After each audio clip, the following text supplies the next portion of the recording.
Filha,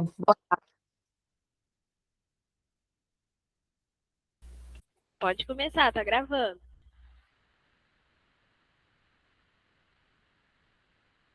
Boa noite, família História, galera do Pré-Oeste Maricá. Quero agradecer a Deus, porque eu tenho 3 pessoas para me ajudar. Estou me sentindo o Michael Jackson com uma perna só. Isabela Lopes, Hannah, Thalita, Ana Harent, Thalita Medeiros. Olha que loucura. Pessoal, a gente vai ter que começar, porque hoje a gente está numa encruzilhada pedagógica. Porque quase 30 alunos queriam que não tivesse aula para fazer a sua discursiva, cujo prazo foi prorrogado até domingo, dia 19, que é um bom sentimento, mas a maioria queria manter a aula de 2008. Eu cheguei até a pensar em cancelar, mas a questão da velocidade de cada aluno ela não é igual. Então a gente vai fazer o seguinte: hoje é uma aula só hoje. Como assim? A correção vai ser hoje. Se você quiser montar a resposta no chat, você vai conseguir. Então, uma noite extra. Essa prova aqui de 2008, ela não vai ser colocada para rolo. Ok? Continua 2007 até domingo. Hoje, a gente esgota a prova de 2008. Quem não puder, eu nem estou com expectativa para hoje. Se chegar a 50 é um milagre, porque muita gente, 30, né, queriam que não tivesse. E mais de 100 que tivessem. Mas não quer dizer que o cara vai vir, entendeu? Mas é um posicionamento dele. Então, nós hoje vamos estudar de cabo a rabo a prova de 2008. Na primeira aula, eu tinha dado um tempo para vocês fazerem, e aí fiz uma aula de correção. Na segunda aula, que eu estou arrependido, eu dei os temas, mini aula dos temas de cada questão. Arrependido por quê? Porque muita gente não viu a gravação e poucos mandaram a correção. Eu tenho um lado bom e um lado ruim, né?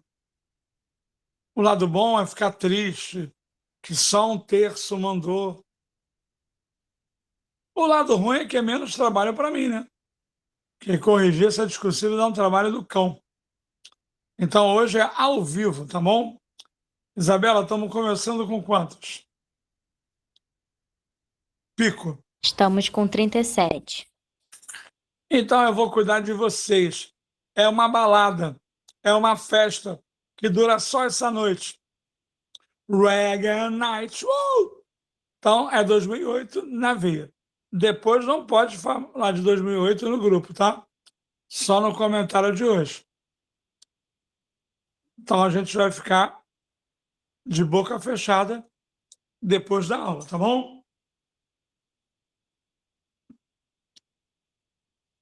Quem não mandou a discursiva pode mandar até domingo, até meia-noite. E na segunda, vai ter uma prova? Vai. Mas não é 2008, tá bom? 2008 é um amor de verão, um amor de carnaval. E tem uma coisa especial, que é a unificação alemã. É especial. Posso começar, galera? 7 minutos já?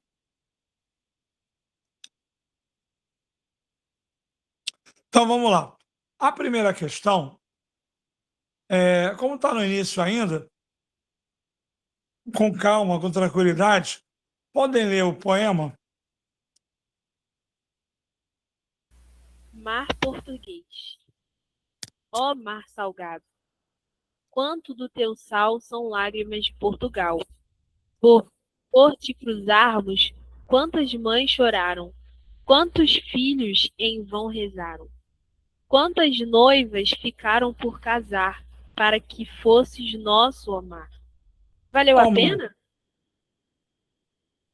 Tudo vale a pena, se a alma não é pequena. Quem quer ir passar além do bojador, tem que passar além da dor. Deus ao mar o perigo e o abismo deu, mas nele é que espelhou o céu. bom, deixa eu só comentar aqui um negócio. É, primeira questão, expansão marítima.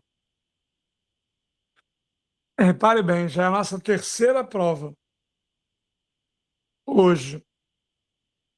E a primeira questão já é de novo expansão marítima. Na prova de 2006 foi a primeira questão. E é sempre isso, expansão marítima, absolutismo, reforma. Eu sei que 3 aulas não dá para convencer o aluno, mas você está notando que toda a primeira questão é idade moderna? Então você tem que se acostumar. A primeira questão é a expansão marítima, ou é absolutismo, ou é reforma protestante, ou é renascimento. Não muda. E se você tiver essa segurança, você sempre vai estudar a Idade Moderna, porque pelo menos uma questão garantida é sobre isso. Repara aí se você está observando esse detalhe no chat.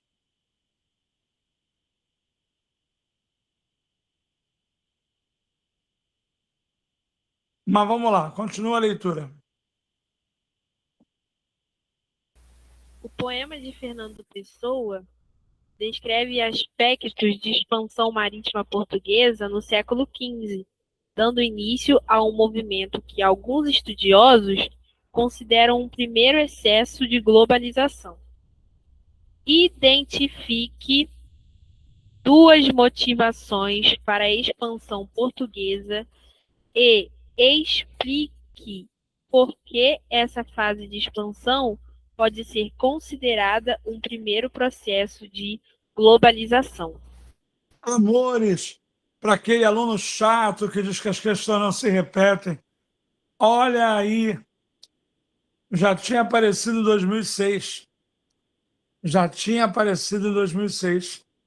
Aí volta na prova de 2008. Só que agora é para explicar a questão da globalização e identificar. Repete a primeira parte. Identifique.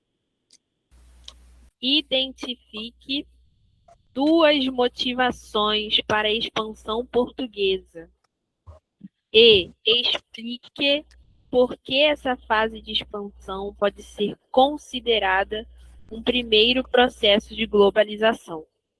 Vamos começar pelo fim. Porque interligou os continentes através do comércio e das navegações. Ou seja, era para desenvolver. A primeira parte é os motivos. Quebrar o monopólio de Veneza e Gênova sobre o comércio de especiarias. Novas fontes de matéria-prima. Busca de metais preciosos. Expansão do catolicismo. Ou seja, era uma questão muito fácil. Com todo respeito a vocês, ó, tem gente que está até escrevendo aqui direto. Ó. A Lelete está botando aqui, ó. Não vai dar para ter todas. Mas ela, Isabela, ela tentar ver quando eu pedir para ler o chat, entendeu? Mas eu vou tentar ler. Geralmente elas são da Idade Média, isso aí. Lelete botou aqui. Essa aqui não é para mandar para o meu privado, não, hein? Essa aqui é como hoje. Quem sabe faz ao vivo. Olha aqui, tem um gabarito aqui bom. Ô, Isabela, pode Oi. ler o gabarito oficial? Posso. Primeira parte, motivações. Espírito cruzadista do povo português. Expansão da fé cristã.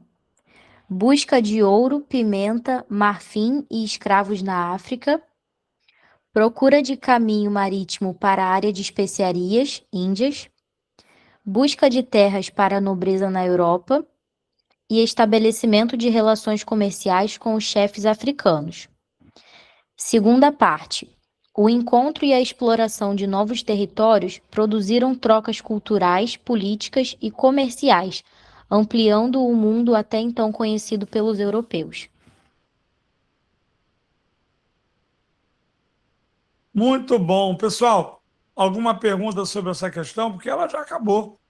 Ela é uma questão muito fácil. Muito fácil.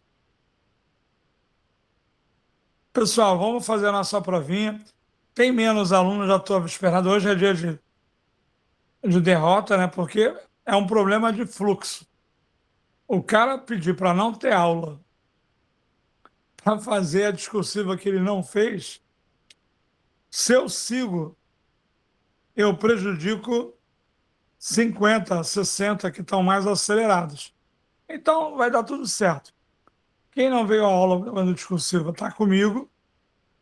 Quem veio ver 2008 ao vivo está comigo.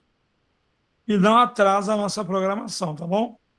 Só não manda no privado. 2008 é ao vivo, tá? Lembrando que eu posso até te dar um gabarito para você anotar vendo a aula de novo, né?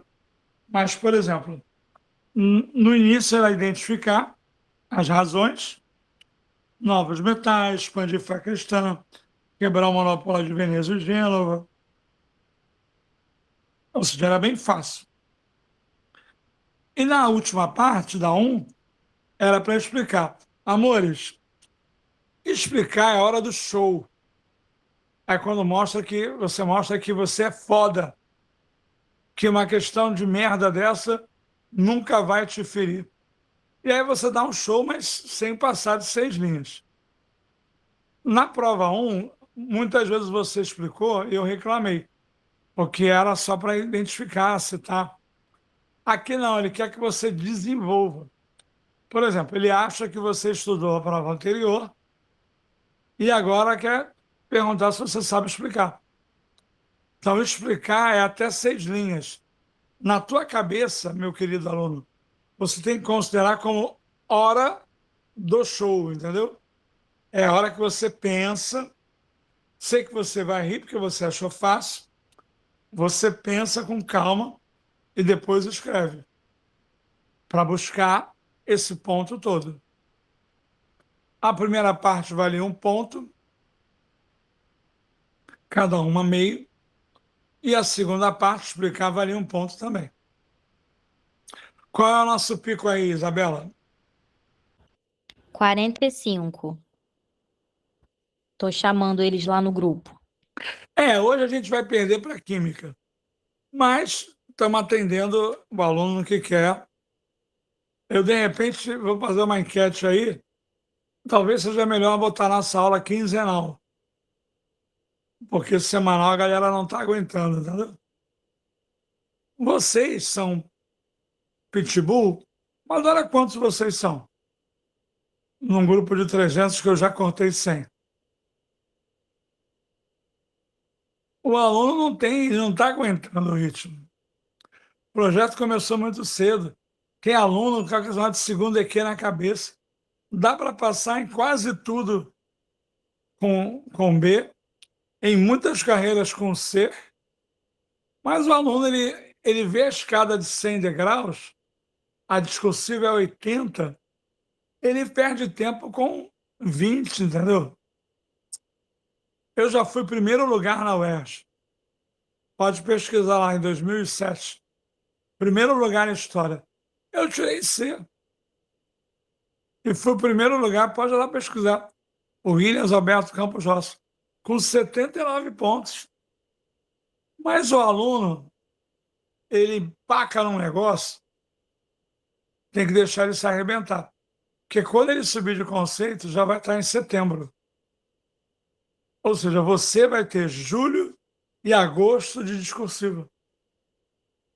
Só o tempo que ele vai levar para maratonar o que ele perdeu, mas querem ouvir esse povo que quer tomar dinheiro de aluno, com coisa de segunda EQ, aí o cara não ouve. Eu, com 34 anos de magistério, 3 prêmios Paulo Freire e campeão de aprovação nos últimos 2 anos. Por quê? Porque ele acha que todo mundo é igual. Não, eu sou o mestre desse negócio. Aliás, que fase está a Argentina, né?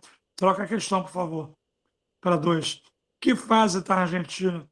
Derrotou o imperialismo inglês e domingo vai ganhar a metrópole que explorou, matou. A Espanha foi uma desgraça. Matou mais que Hitler, com Hernán Cortés, Francisco Pizarro. Não dá para não torcer para a Argentina. Mas vamos lá. Alguém escreveu, eu vi a bandeira que eles botaram. Por isso que ontem à noite eu mandei para vocês o negócio das Malvinas, tá bom? Tá bom, tá bom. Se o Arrascaeta fosse argentino, você torcia, né? Mas vamos lá. Questão número 2.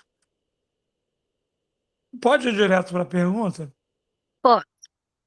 Explique por que os quilombos representavam um avanço na luta dos cativos contra seus senhores ao longo do século XIX e indique duas outras formas de resistência escrava. Lindo. Mas tem a Samara. Ô, Samara, esse negócio de levantar a mão é aula de biologia, português. Aqui história é tiro, porrada e bomba, entendeu? Você fala, professor, pode falar, Samara, ou marcou errado?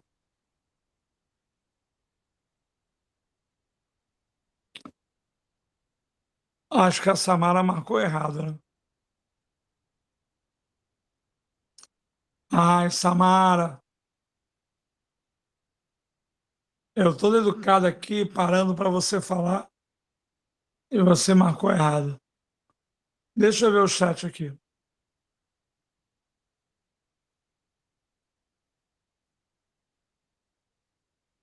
Ô, João Paulo, não tem aluno para 2 por semana. Se botar 2 por semana, vai vir metade num dia, metade no outro. E a Samara saiu. Ué, Deve ter sido por engano mesmo. vambora, vambora. Pode ler de novo? Ah, deixa comigo. Pessoal, hoje é eu e você, tá? Só vai ter efeitos especiais na aula de Alemanha. Questão 4. E na 10 de Guerra Fria. Muito bom, Maria Vitória. Suicídio. Mas vamos lá. Repete a pergunta para mim. Explique por que os quilombos representavam um avanço na luta dos cativos contra seus senhores ao longo do século XIX e indique duas outras formas de resistência escrava. Pessoal, é uma questão linda. Eu vou deixar para vocês mais uma vez a história da escravidão no Brasil. Quando acabar, pode botar lá na questão 2. A 1 não tem nada, é só eu. Que a 1 era muito fácil. Vamos ser sinceros. Mas agora é para explicar. O quilombo é tudo. O quilombo é um paraíso de liberdade no meio de um Brasil de escravidão. Quilombos são sociedades alternativas. Viva! Viva a sociedade alternativa! Viva, viva, viva! Onde os negros governavam o seu espaço, tinham leis e regras. E não é o único quilombo que existe em Palmares. Tem vários quilombos. Palmares é só o mais famoso. Então, a questão é uma questão muito interessante. Os alunos gostam de outras formas. Outra forma é o suicídio. Sim, suicídio é uma forma importante. Que eu prefiro morrer do que ficar nessa merda. É o que eu penso sobre o nosso mundo hoje. É isso aí, é muito bom. Mas o quilombo, por exemplo, dos Palmares, chegou a ter 30 mil habitantes. Todos plantavam, todos colhiam, todos lutavam. Então, é uma pergunta clássica, É claro que eu não quero te perturbar, mas vou te perturbar. É a terceira prova nossa. Já reparou que sempre tem alguma coisa de escravidão? Já notou isso na sua vida?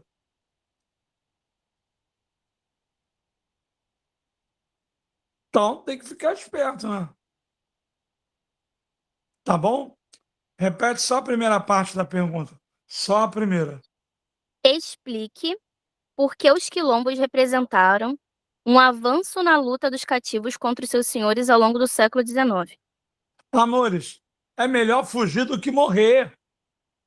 Fugir para o interior, se organizar, se proteger, ser uma família, como eu quero que a gente seja em história. O quilombo, ele junta milhares de negros. Fica mais difícil atacar, entendeu?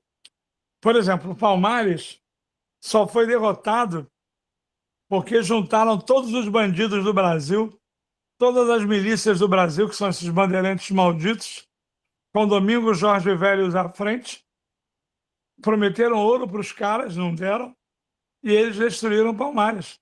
Então é muito difícil destruir um quilombo, entendeu?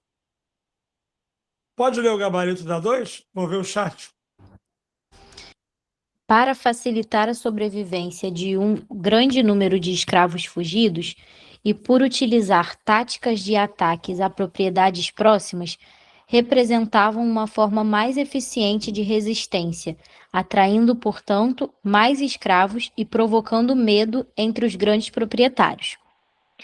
Duas das formas: suicídio, infanticídio, assassinato de feitores, senhores, aborto de escravas, destruição dos meios de produção das propriedades e automutilação. Gente, olha como é maneiro a gente fazer com o gabarito, não que eu goste, mas hoje é uma noite especial só sobre 2008. Eu gosto que vocês pesquisem, escrevam, mas se a gente cancelasse a aula hoje, a gente ia punir quem quer fazer mais uma provinha. E quem não veio a aula hoje, vai ter a gravação lá para me enganar, dizer que vai ver e não ver. Opa, chegamos a 50? Isso aí. É pouco. Vão dizer que eu estou velho e acabado, mas eu sei que a gente deu essa brecha para 30 alunos fazerem discursiva na aula. Mas é assim mesmo. Temos que administrar. Bom, olha que maneiro matar o feitor. Pô, matar o feitor é sensacional, é emocionante. Matar as crianças, não deixar nascer mais escravo, entendeu? Botar fogo em tudo. É maneiro. Que loucura, senhor. Pode mudar, pessoal?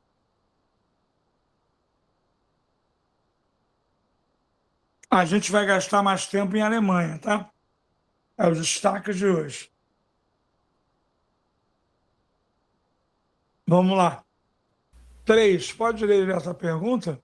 Indique duas inovações de caráter científico ou cultural decorrentes da política de Dom João.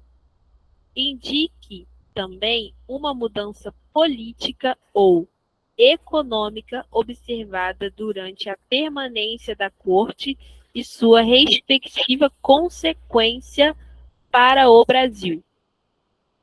Pode repetir bem devagar, que eu quero mostrar um negócio para eles? Indique duas inovações de caráter científico ou cultural decorrentes da política de Dom João. Indique também uma mudança política ou econômica observada durante a permanência da corte e sua respectiva consequência para o Brasil. Pessoal, pode tentar sorte no chat aí, mas o que eu quero mostrar para vocês é Dom João de novo. Sim, prova da UERJ, chegada da família real, é um assunto carioca. Outra coisa, ele não tem dúvida que você sabe a matéria. Ele quer te dar trabalho. 2 mudanças culturais, e aí ele pede uma econômica no final e uma política. Econômica só pode ser abertura dos portos. Política só pode ser o quê? Elevação do Brasil a Reino Unido. Ele quer o básico, ele quer ver se você consegue escrever. Por exemplo, na parte cultural, tem a questão da Biblioteca Régia,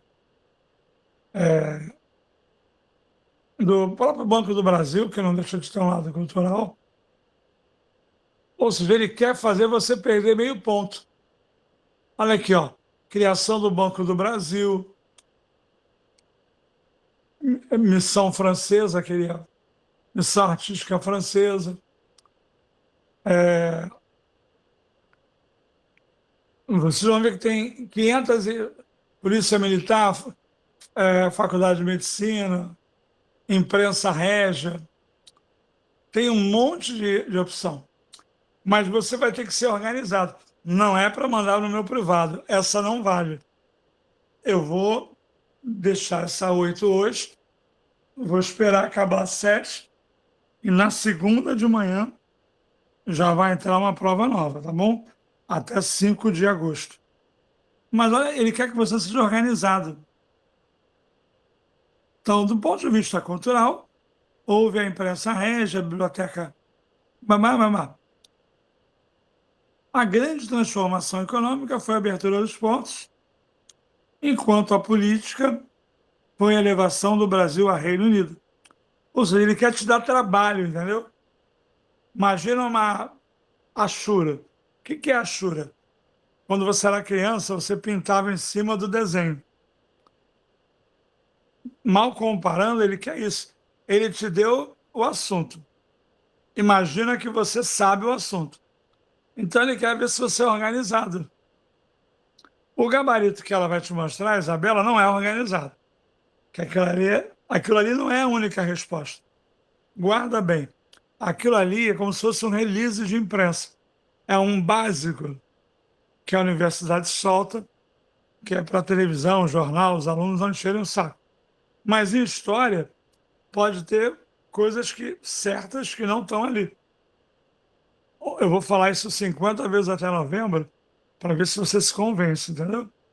Então, aqui o que está em jogo é a capacidade do aluno de responder sem misturar. O que é político é político, o que é econômico é econômico, o que é cultural é cultural. Amigos, você está entendendo o que eu estou falando? Fala comigo pelo chat, que eu estou olhando o chat.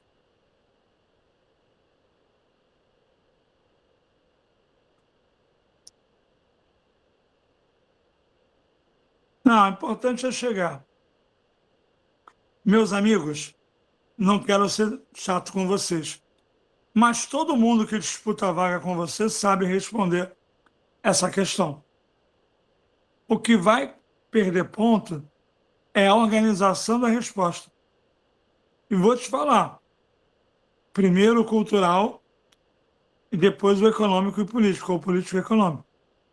Ele quer saber se você sabe escrever.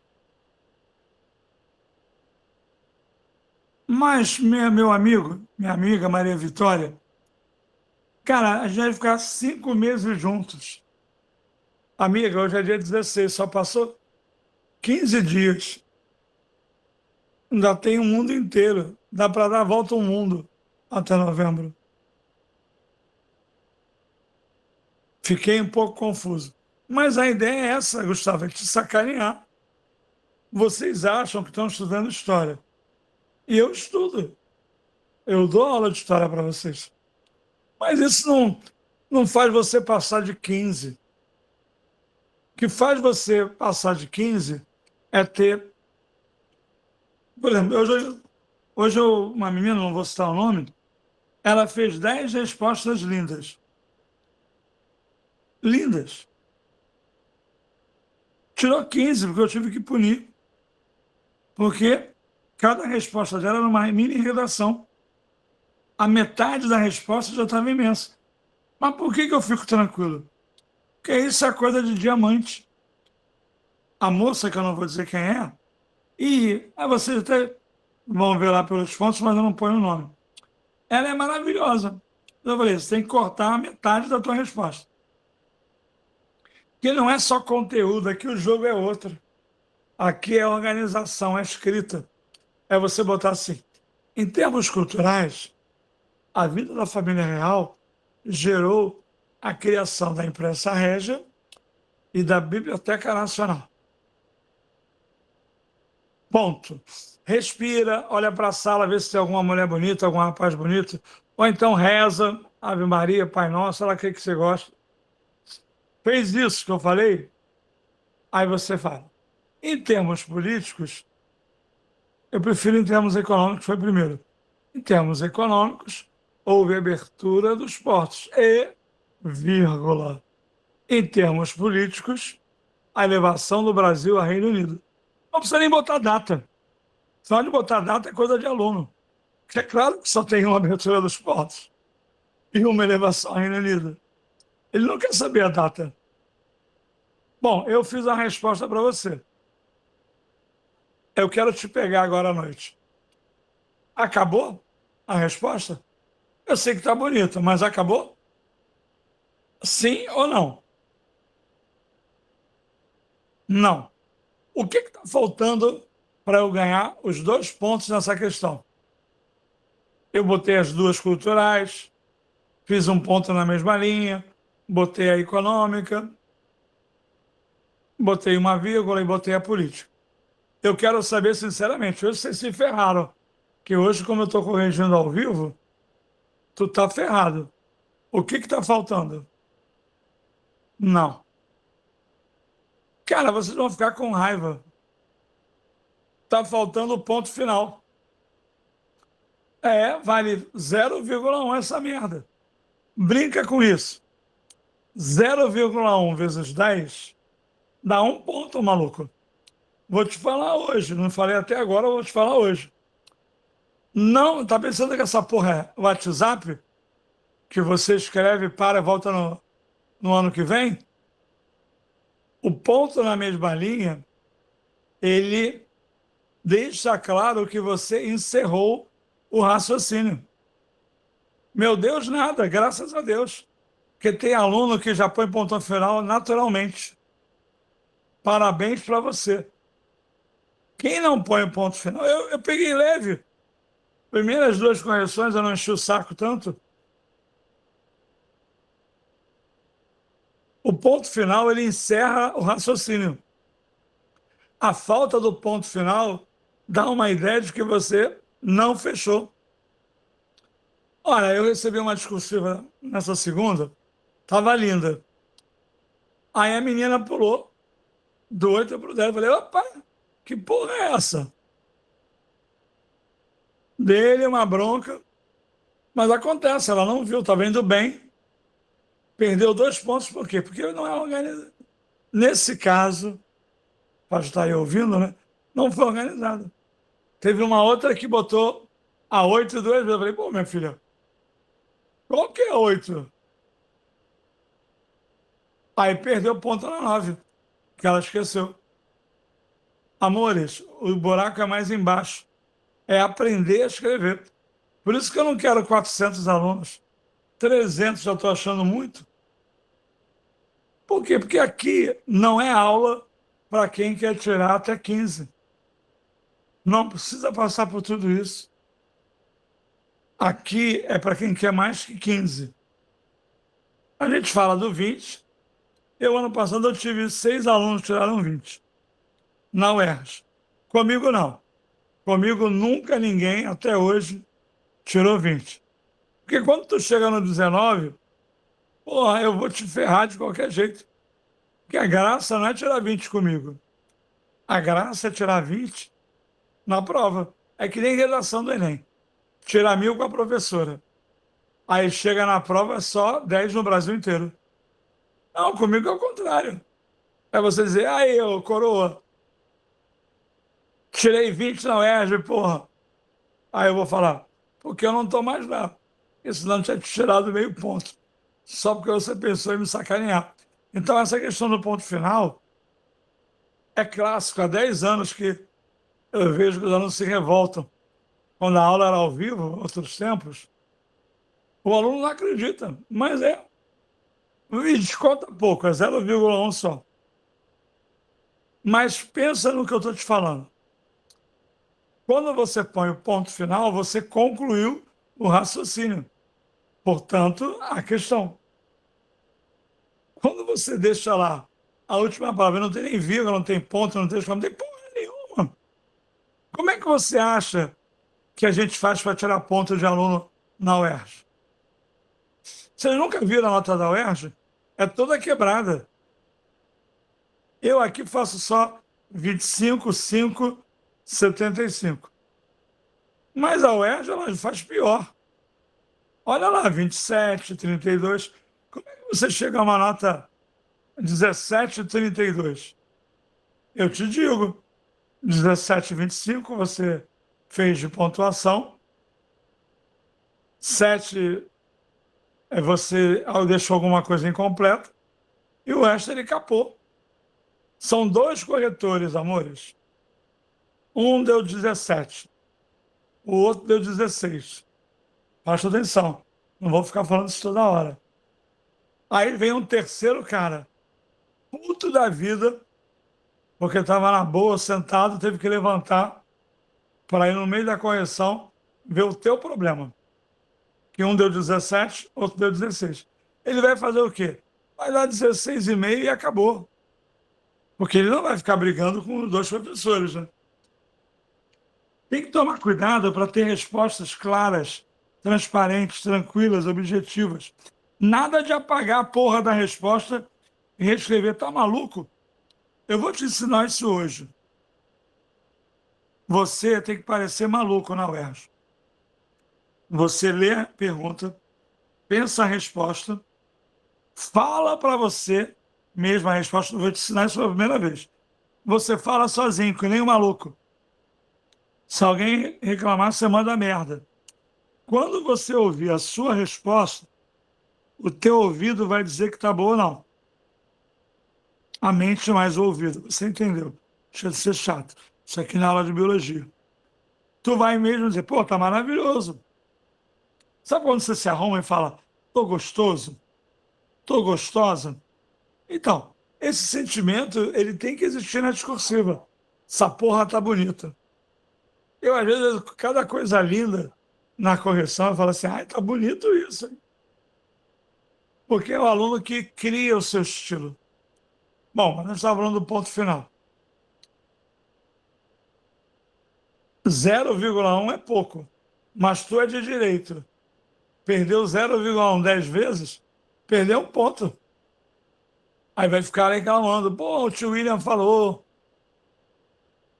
Cara, eu vivo disso há 34 anos. Amores, eu tenho dezenas de projetos para Enem, para militar, dei para Isabela. Agora mesmo estou tendo aula, podia estar dando aula, botei outro lá no Enem. É até uma aula boa, vou mandar um material de China e Estados Unidos. Mas aqui é o projeto prioritário UERJ. E dentro do projeto, História. Então, tem que dar voz à experiência e aprender a escrever. Eu sou o mestre dessa parada.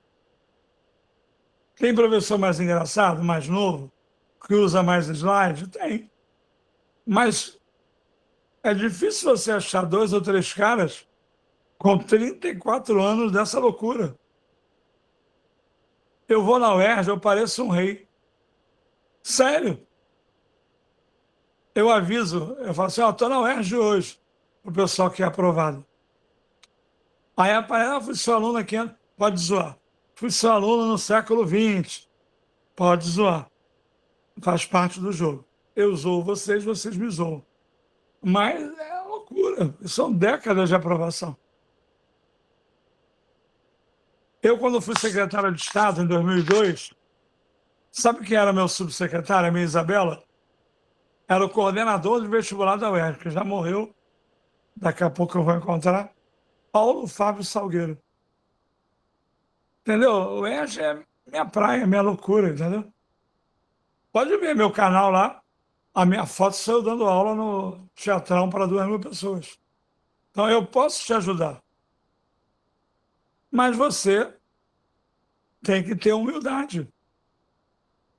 Imagina, eu falo, aqui ó, a Maria, eu falo do ponto final. Aí você fica puto comigo, fala com outro professor e diz que é maluquice. Mas se metade dos meus alunos me ouvirem e escreverem com cuidado, com clareza, pô, tem aluno que é doido, pode ser você. Ele começa a escrever, muda de ideia, apaga. Pô, não tá maluco? Ou então tá escrevendo, vírgula. Aí muda de ideia, vírgula. Tá louco? Então aqui você está aprendendo a escrever. Por isso que eu banquei a aula de hoje. Você acha que eu não queria ficar de folga com meu filho? Se bem que meu filho já chegou, já foi pro play, com 14 anos, ele... Mas às vezes eu posso dar uma enquadrada, suspender a aula quinta e ir para o cinema. Entendeu? Você tem que ter humildade, aprender a escrever. Próxima questão. William, Eric queria fazer uma pergunta sobre essa. Hã? É que já tinha passado a pergunta e você estava falando. É que essa pergunta já meio que já caiu na de 2006, mas só que as consequências para, eu acho que as consequências da, desculpa, do, eu tô nervoso que eu tô aqui. As consequências do que acabaram no, calma aí, vou falar da independência do Brasil. Acho que foi isso. Mas eu ia falar outra coisa. Bom dia. Amigão, como é que você resolve essa timidez? Privado. Ah, não, é que você tá falando aí, já falou muito tempo, aí eu lembrei agora. Eu dou essa liberdade para vocês, mas foi bom. Pode botar a independência do Brasil Não, como resposta. Vamos embora. Qual é a questão agora? O número. Agora é a 4. Pessoal, essa é a questão da aula, tá? Essa é a questão da aula. Nós vamos dividir em 2 tópicos. Congresso de Viena, que é fácil, mas vocês não entendem porra nenhuma. E Alemanha, que é impossível e vocês têm que aprender hoje. A questão da Alemanha é a questão para tirar ponto na prova. Então vamos se concentrar. Quem quiser ver algum amigo ajudar alguma alma penada, chama. Essa aula vai ter uma diferença. Ela vai ter o aprofundamento primeiro. Hoje só tem 2, tá? Apoio tecnológico digital. Vamos bem devagarinho. Bem devagarinho. Começa a 4 aí.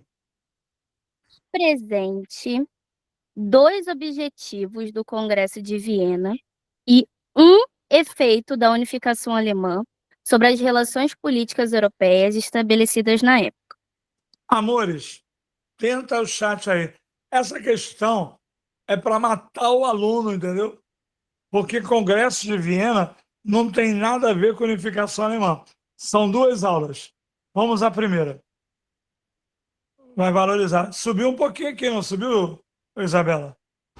Estamos com 56, o pico. Tá horrível. Mas tem 28 fazendo discursivo.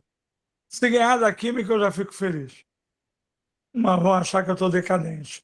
Bora, bora, bora, bora, bora! Pessoal, Congresso de Viena vai ter aula toda, hein? Não tem jeito.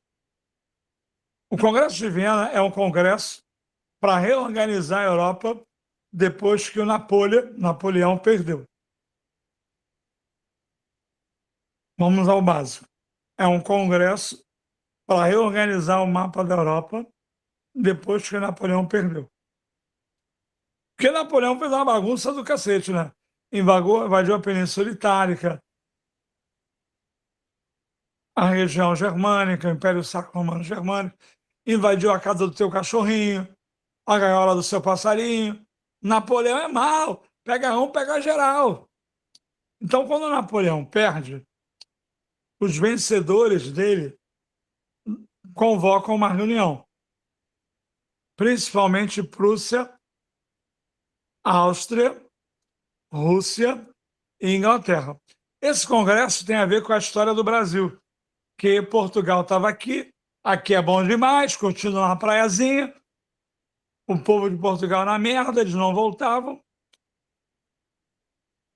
E aí, se eles não fizessem alguma coisa, eles não iam participar. Foi por isso, pergunta anterior, olha como a prova é lida, encaixada, foi por isso que o Brasil foi levado ao Reino Unido, para poder participar, Portugal, do Congresso, que o Brasil passou a ser a capital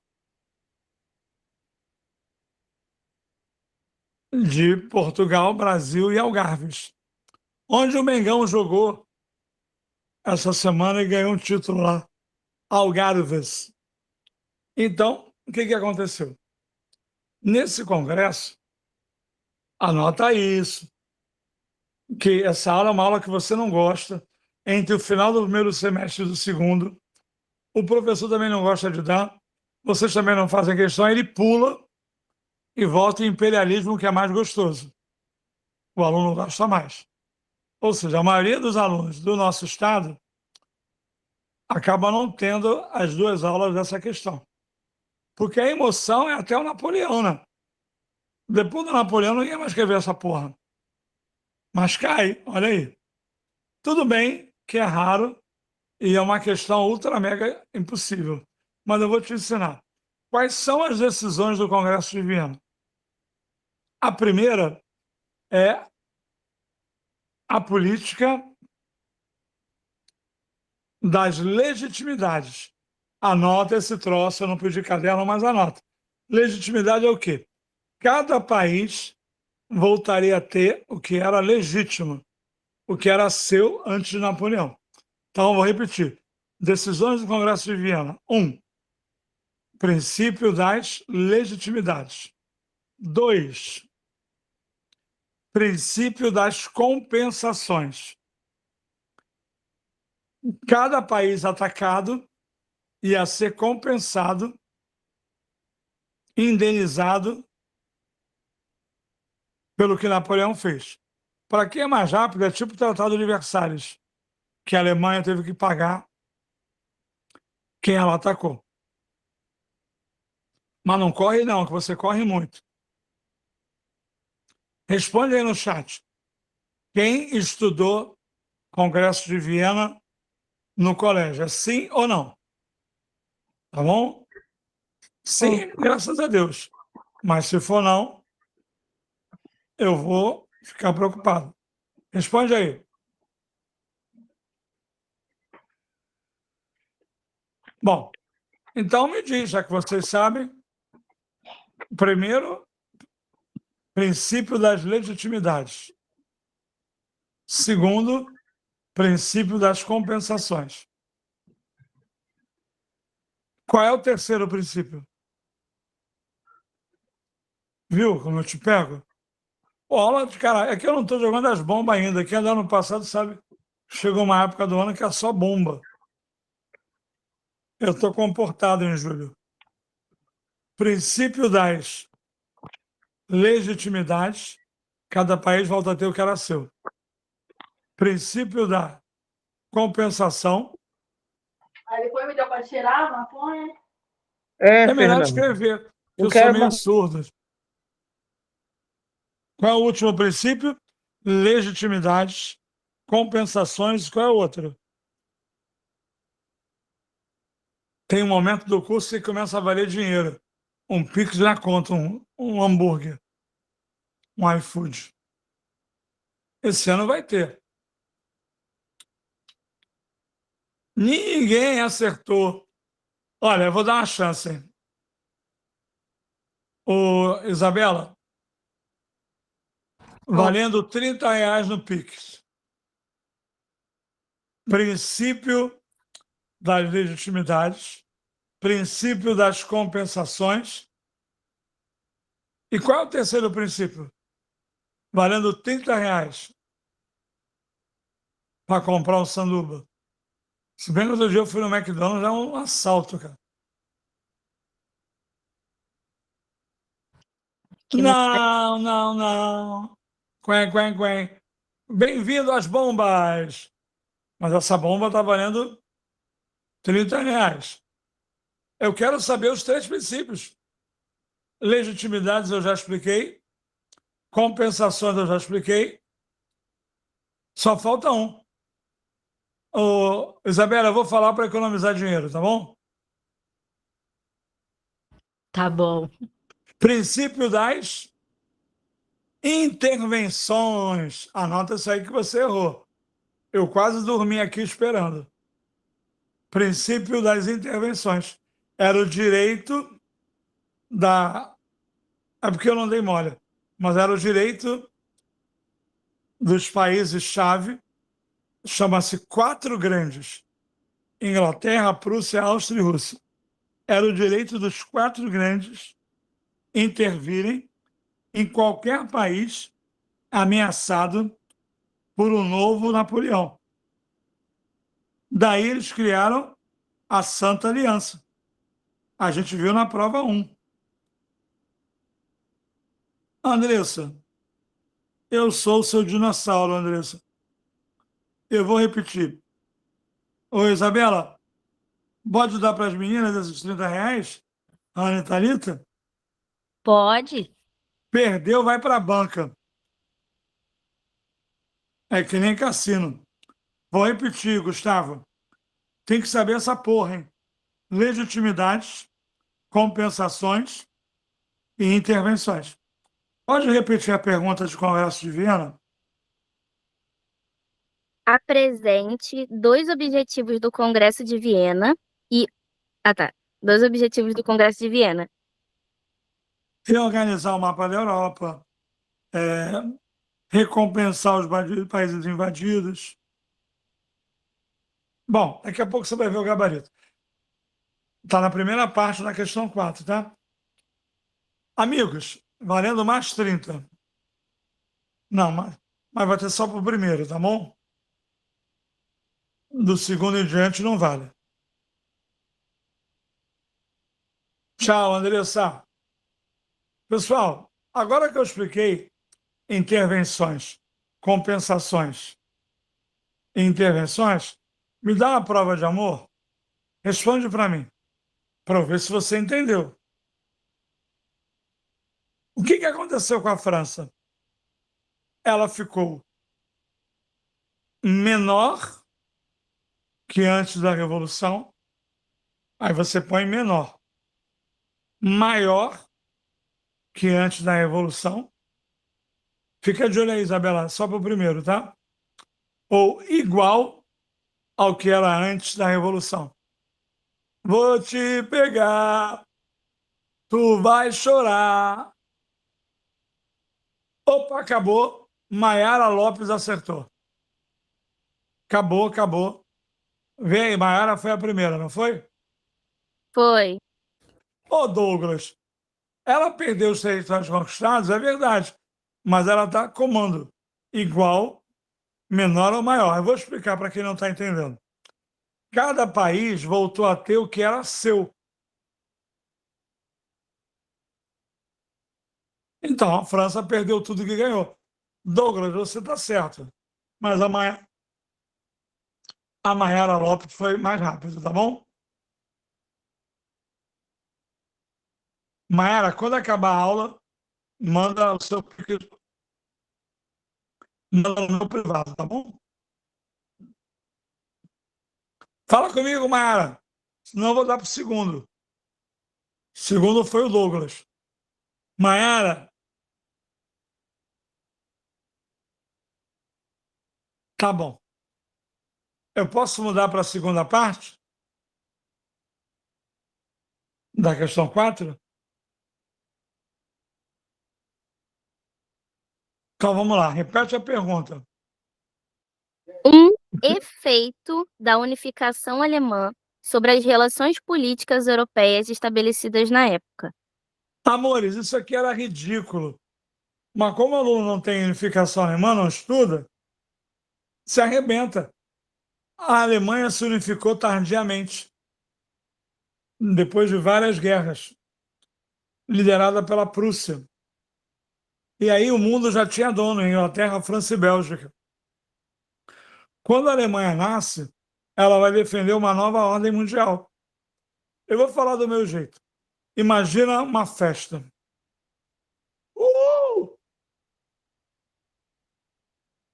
A Inglaterra e a França são duas mulheres.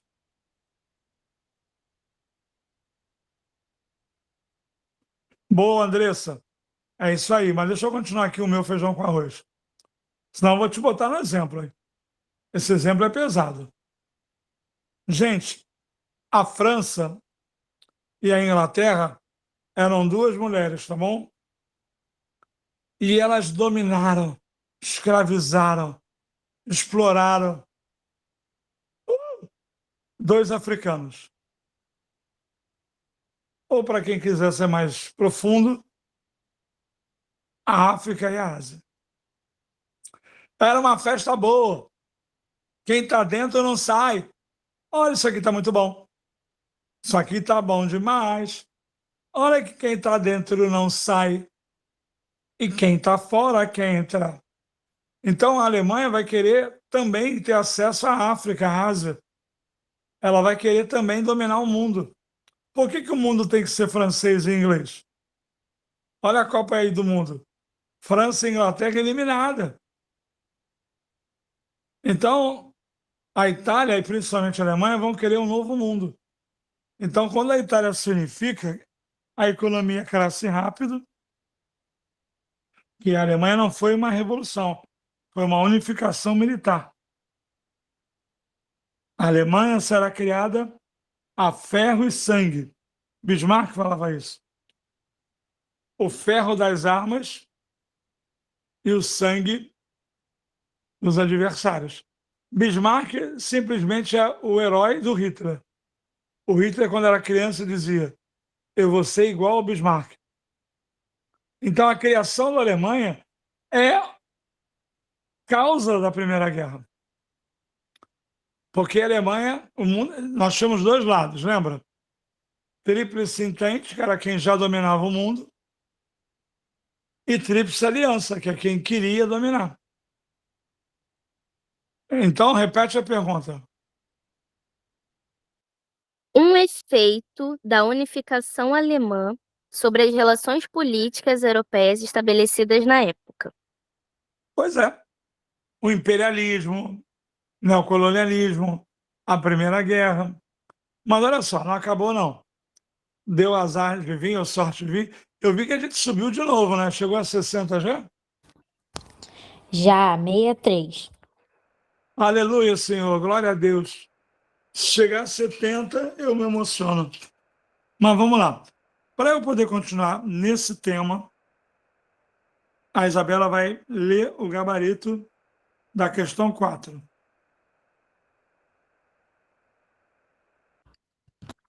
Dois dos objetivos: redefinir o mapa europeu a partir dos princípios de legalidade e das compensações, restaurar o antigo regime, impedir o retorno de Napoleão Bonaparte ao trono francês, impedir o avanço das ideias liberais no continente e construir uma política de intervenções militares para sufocar movimentos revolucionários liberais e ou nacionalistas. Efeitos: rompimento do mapa estabelecido pelo Congresso de Viena, formação de alianças políticas bilaterais e trilaterais com cláusulas militares secretas, estímulo à corrida armamentista, paz armada, surgimento do revanchismo francês e estabelecimento do Estado alemão como peça fundamental no equilíbrio de poder do continente europeu. Pessoal, esse revanchismo francês é muito importante.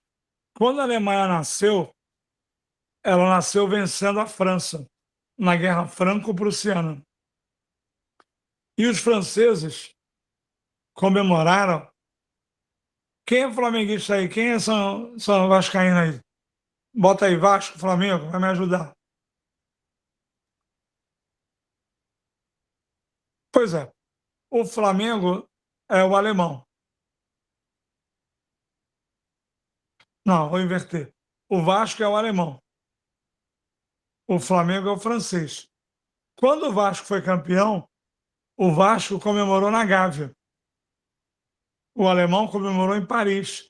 Urinou, prenderam o rei, cobraram uma indenização.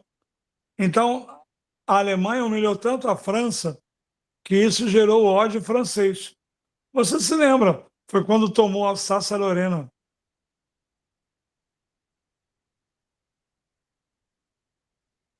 Bom, já passou a parte formal. Infelizmente, eu não acho que você domina esse assunto. Tem um aprofundamento e eu ainda volto em unificação alemã. Bora, aprofundamento. Só tem 2 hoje. Só tem na questão 4 e na 10. E na 10, se precisar, eu nem ponho.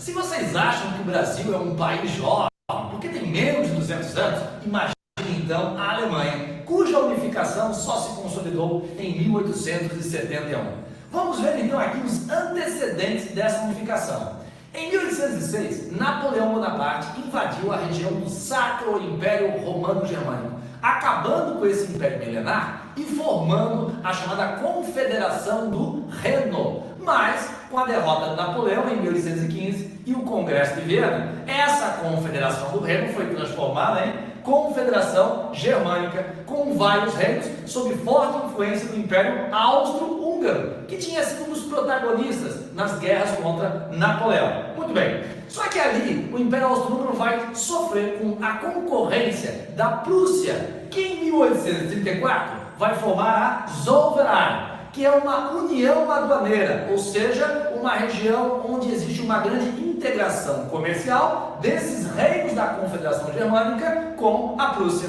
O que vai acontecer é que a burguesia prussiana vai então experimentar um momento de grande acúmulo de capital. E esse acúmulo de capital vai ser investido numa intensificação do processo de industrialização. Chegamos então nos principais fatores da unificação alemã. Com a industrialização decorrente da criação da Zollverein, temos a Alemanha construindo um grande e aperfeiçoado aparato bélico, justamente para enfrentar a sua grande rival, certo? O Império Austro-Húngaro. Bom, mas dentro desses fatores temos também o Volksgeist, o espírito do povo. Era preciso contar com esse sentimento de pertencimento, esse sentimento de identidade, certo? Esse jeito de ser, de se sentir alemão, essa germanidade. Bom, além disso, era preciso contar com a genialidade do chanceler de ferro Otto von Bismarck e a sua diplomacia secreta. Bom, a unificação alemã pode ser entendida também como uma expansão territorial da Prússia,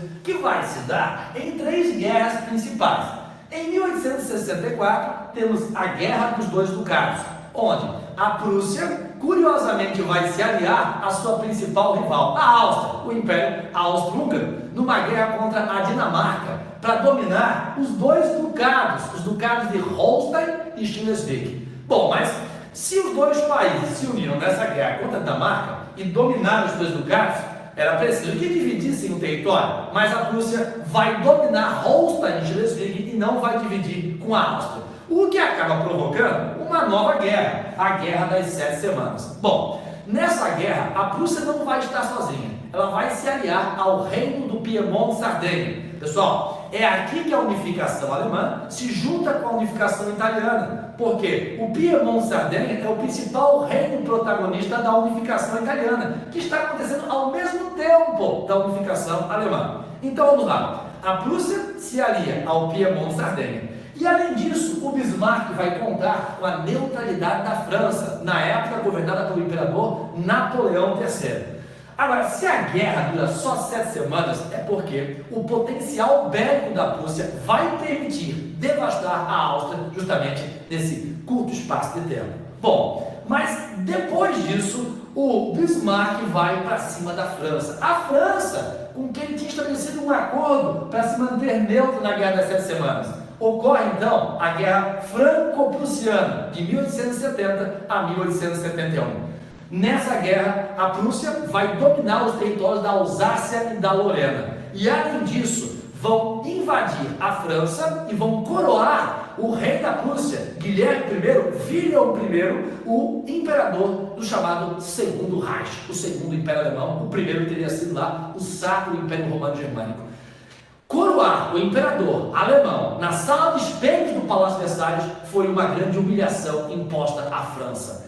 A França vai então alimentar um grande revanchismo, e esse revanchismo só vai acontecer, só vai se concretizar de fato na Primeira Guerra Mundial. Podemos considerar então que uma das principais consequências da unificação alemã, além de uma industrialização mais intensa, é também a Primeira Guerra Mundial, certo? É isso, sobre esse conteúdo é o que temos de mais importante. Agora, por favor, vai lá, curta o nosso vídeo. Se não está inscrito no canal, vai lá, se inscreva. E também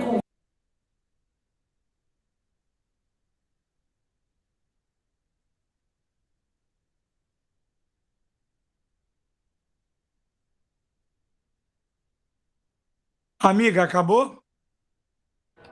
Acabou. Pessoal, agora eu vou do jeito William. Não, segura um pouco. Eu quero fazer uma pergunta para ver se você entendeu alguma coisa. Quando tem Prússia, tem Alemanha? Não me engano, é sim ou não?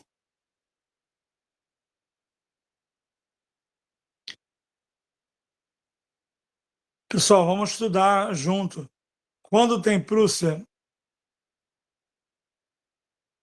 tem Alemanha? Não. Aprende, do meu jeito é mais fácil. Quando tem Prússia, é porque não tem Alemanha. Quando tem Alemanha, é porque não tem Prússia. Por quê? A Prússia, ela se junta à Confederação Germânica e deixa de ser Prússia e vira Alemanha. A Prússia é a base da criação da Alemanha. Imagina uma matemática. X mais Y. X é a Confederação Germânica. Mais Y, Prússia. Anota aí que você vai aprender isso mais fácil. Prússia mais Confederação Germânica igual à Alemanha. Então, quando tem Prússia, não tem Alemanha. Quando tem Alemanha, não tem Prússia. Parece difícil, mas não é. Napoleão invadiu a região germânica. Confederação do Reno. Aí Napoleão perdeu.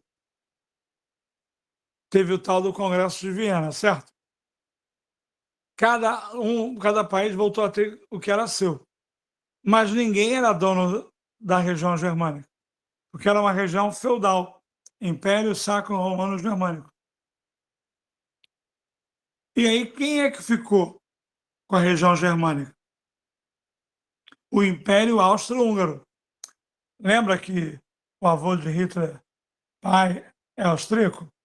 Então, a Áustria está para a Alemanha como Portugal está para o Brasil. Vocês é que não aceitam isso. Ficaria mais fácil. A Alemanha tentou se unificar em 1830. Perdeu para a Áustria. Tentou se unificar em 1848. Perdeu. E aí eles deduziram que eles só ganhariam com a ajuda de alguém. E esse alguém é a Prússia. Por que é a Prússia? Eu vou digitar aqui. Só um minutinho. Porque em 1834 surgiu um negócio chamado, estou digitando, Rhein. Está aqui. Isso é a chave para você entender a unificação alemã. Quem já estudou isso?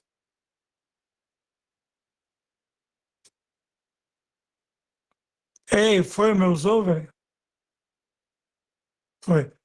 Zollverein é uma espécie de Mercosul, BRICS. O Zollverein é uma união comercial aduaneira entre a Prússia e a Confederação Germânica de 39 estados. Então, os germânicos e os prussianos criaram um vínculo econômico, uma união econômica. Depois dos germânicos perderem 30 e 48 para a Áustria, os germânicos aprenderam que eles tinham que ter a ajuda de alguém para ganhar. Então, os germânicos se uniram aos prussianos, derrotaram a Áustria, depois derrotaram a França e criaram seu país. Por isso que não é revolução. A Alemanha é um processo de unificação, porque já é na década de 70, já tinha surgido o comunismo, o Manifesto Comunista em 48. Então, as elites não queriam mais aliança com o povo, as elites burguesas. Eles agora querem um processo militar, sem povo, para não correr risco. Então, a unificação da Alemanha, ela é resultado de, presta atenção, 3 derrotas. Uma para o Napoleão,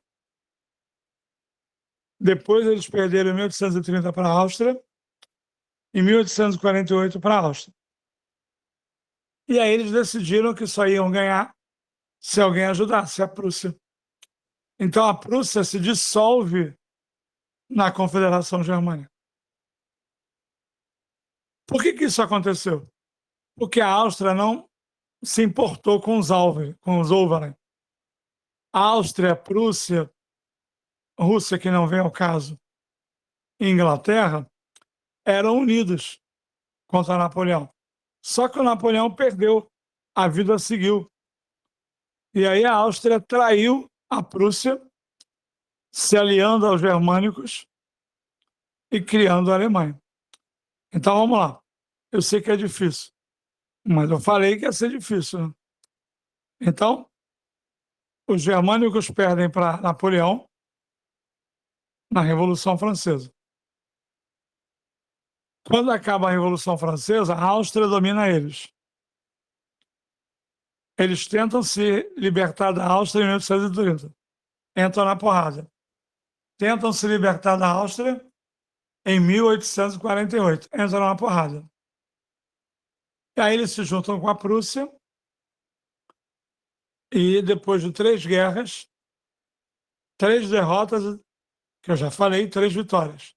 A última foi a franco-prussiana. Então, quando a Alemanha nasce, é uma espécie de elefante em loja de cristal. Ela humilha a França.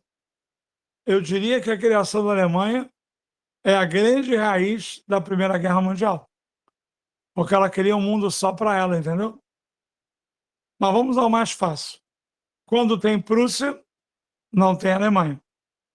Quando tem Alemanha, não tem Prússia. Por quê? Porque quando é Prússia, é porque ainda não tinha o país Alemanha. Quando é Alemanha, é porque a Prússia incorpora a Confederação Germânica e passa a se chamar Alemanha. Então, a Alemanha é um país mais novo que o Brasil. O Brasil se libertou em 22. A Alemanha em 71. Só que ela fez isso pela violência. Última coisa, que é a mais importante. Como começou a unificação da Alemanha? Vamos ver se você está atento. Na política ou na economia? Eu estou de olho no chat.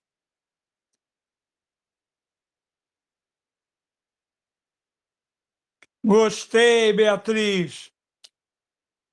Foi por causa do Zollverein. Então, primeiro a Alemanha se unifica na economia, com a Prússia. E aí aprende que, por ser a Prússia mais forte, era melhor a Prússia liderar. Na linguagem do tio William, Batman e Robin. Quem é o Batman? A Prússia. Quem é o Robin? A Confederação Germânica. Aí eles se juntam, viram super-homem. Alemanha.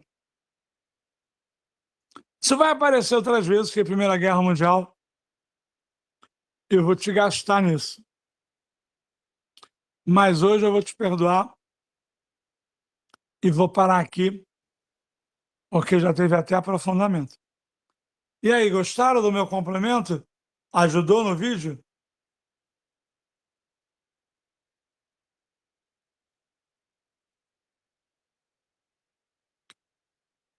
Eu vou contar para vocês. No século XX, pode sacanear, o jornal o Globo fez uma pesquisa quais eram as aulas mais odiadas. Aí, geral ganhou unificação alemã. E Brasil ganhou período regencial. Eu já não era tão novo assim, que eu comecei a dar aula em 93. Mas ele era novo. Aí teve um 01, sabe o que é isso? Eu perdi. E aí eu tive que dar essa aula em todos os bairros onde tinha o Miguel Couto e GPI. Foi bom que eu ganhei um dinheirinho. Aí eu tive que aprender o método de ensinar essa aula mais fácil.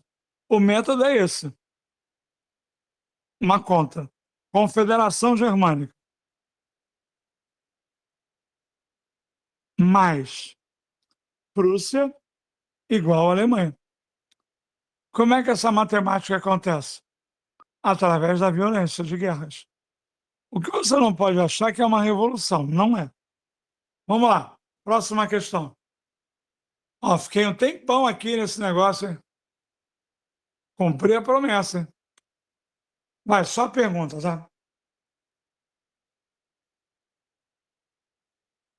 Apresente duas características do sistema político idealizado pelos republicanos históricos e indique dois segmentos sociais que apoiaram essas ideias. Essa é de Simão Bolívar, né? Pan-americanismo, tá no texto, né?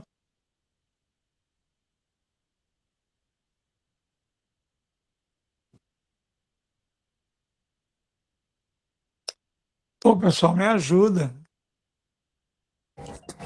Ah, não, isso aqui é a programação da República. Isso. Achei. Repete. Apresente duas características do sistema político idealizado pelos republicanos históricos e indique dois segmentos sociais que apoiaram essas ideias. Vamos lá. Direto para o gabarito, para a gente ganhar tempo. Depois eu comento. Vai lá, Isabela. Características: federalismo, negação de qualquer conotação revolucionária ou subversão da ordem, respeito à propriedade privada, estabelecimento de um Estado laico, liberdade econômica, abolicionismo, defesa das liberdades civis e políticas. Para, devagar.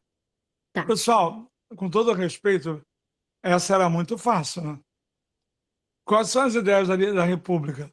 Federalismo, a igreja se separar do Estado, porque na monarquia ela é junta. Eleições, voto naquela época masculino aberto. Vamos para a segunda. Segmentos: burguesia cafeeira paulista, classe média urbana liberal e frações das aristocracias agrárias brasileiras.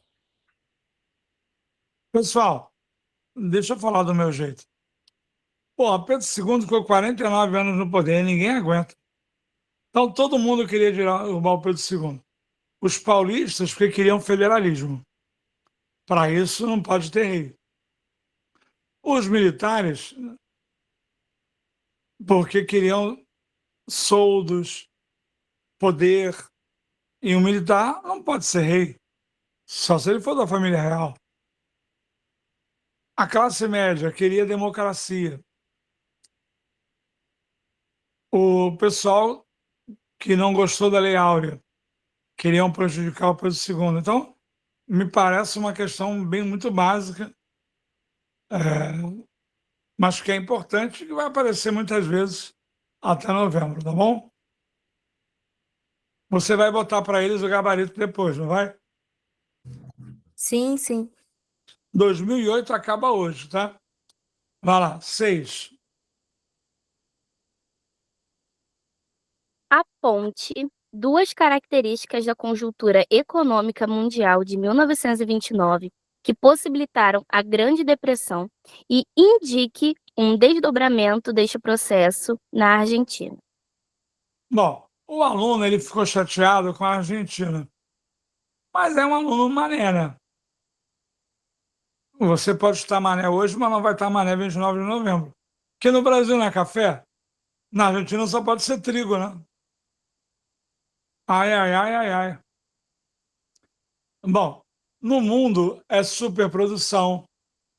Eu costumo dizer que é uma crise do liberalismo. Tem uma aula minha que eles vão postar aí 20 minutos, é até divertido. Crise de 29 cai sempre. Porque explica a ascensão de Vargas no Brasil, explica a ascensão de Hitler na Alemanha, explica a crise do liberalismo e, obviamente, a Segunda Guerra Mundial. Repete a primeira parte da pergunta. Aponte duas características da conjuntura econômica mundial de 1929 que possibilitaram a Grande Depressão. Superprodução, liberalismo, tá? Esses aí são os principais. A ideia de que a economia se regula sozinho. Eu estou esperando, eu tenho material guardado para vocês, que é Adam Smith versus Karl Marx. Não está na hora ainda, está guardadinho. Mas a ideia de que a economia não precisa de controle, não precisa de Estado, de regularização, entendeu? Cuidado, é uma questão fácil, mas é um clássico. Cai muito e várias vezes. Pode ler o gabarito, Isabela? Ai, cansei com o negócio da Alemanha. Características: crescimento econômico dos países capitalistas sem sustentação na produção, especulação financeira nas bolsas de valores, dependência financeira da Europa em relação aos Estados Unidos, aumento gradativo do desemprego em todas as áreas de produção, forte dependência em relação aos bancos por parte dos setores produtivos, crescimento desordenado da produção com presença de fontes de estrangulamento, desdobramentos, enfraquecimento do comércio externo, diminuição das exportações de gêneros agropecuários, crescimento de uma indústria de transformação destinada ao consumo local, controle estatal de câmbio, tentativas do Partido Radical de apropriar-se das bases do poder e tentativas do Partido Radical em afastar do poder as oligarquias dominantes. Pessoal, e como eu falei para vocês, a questão do trigo. A crise de 29, ela obrigou o Brasil, o México, a Argentina a substituir importações, a não depender exclusivamente de um produto agrícola. Gerou no Brasil a queda da política do café com leite. Ou seja, sacudiu. Veja o meu vídeo se você tiver um tempinho de 20 minutos, que de 29 é muito importante. Explica muita coisa. E é legal estudar New Deal, que é o que o Roosevelt fez para resolver o problema. Usou o Estado para intervir na economia sem ser comunismo, mas sem ser omisso como liberalismo. Criação de obras públicas. É muito importante O pessoal fala muito de crise de 29, mas nós temos que estudar sempre o New Deal, que vai aparecer em várias questões. Vamos lá, 7.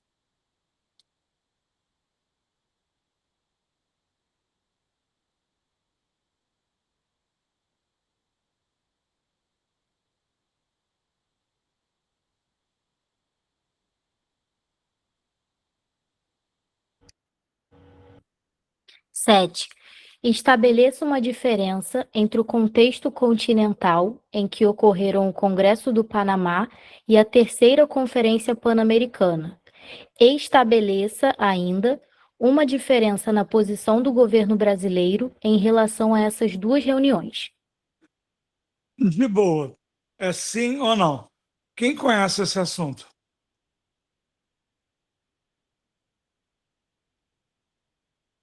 Pô, pessoal, tem que interagir, eu preciso saber com quem eu estou lidando. Não, eu não tenho, é sim ou não? Beleza, então vamos lá. Isso é uma pegadinha da UERJ. A primeira conferência do Panamá, primeira conferência, foi em 1826, quando tinha Simão Bolívar. Nessa conferência, o Brasil nem foi, porque o Brasil era monarquista e a América era republicana. Na segunda, foi quando o Brasil se chamava Estados Unidos do Brasil. Aí o Brasil foi, aí o Brasil participou. Era muito difícil, mas se o cara soubesse da primeira, do Simão Bolívar, que defendia uma América só, republicana, dava para fazer. Porque, como o Brasil era monarquista, o Brasil nem foi na primeira. Na segunda, o Brasil era totalmente americanizado. O nosso nome era Estados Unidos do Brasil. Ai, para com isso, está mexendo muito aqui, está me deixando doido. E o aluno também. Pode ler o gabarito da 7? 7. Diferença no contexto continental. No período do Congresso do Panamá, havia um temor de uma intervenção da Santa Aliança. Durante a terceira Conferência Pan-Americana, o temor relacionava-se à possibilidade de intervenção pelos Estados Unidos, Big Stick. Outro item. No período do Congresso do Panamá, havia perspectiva da formação de uma confederação nos Estados hispano-americanos e no contexto da terceira Conferência Pan-Americana, essa possibilidade tornava-se cada vez mais remota. Separação política do Panamá em relação à Colômbia. Outro item. Durante o Congresso do Panamá, houve uma participação mais significativa de lideranças hispano-americanas. Já na terceira Conferência Pan-Americana, evidenciavam-se os interesses dos Estados Unidos. Segunda parte. Diferenças na posição do governo brasileiro. No Congresso do Panamá, o governo imperial não enviou representantes. Já a terceira Conferência Pan-Americana teve como sede o Brasil. Durante o Congresso do Panamá, o governo imperial temia críticas quanto à sua política externa no Prata.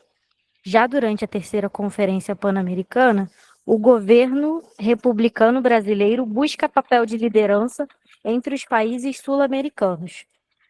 Outro item, durante o Congresso do Panamá, o Brasil demonstrava um relativo desinteresse quanto à questão da integração continental. A situação se modifica no período da terceira Conferência Pan-Americana por conta de alternância na política externa brasileira, Europa para Estados Unidos.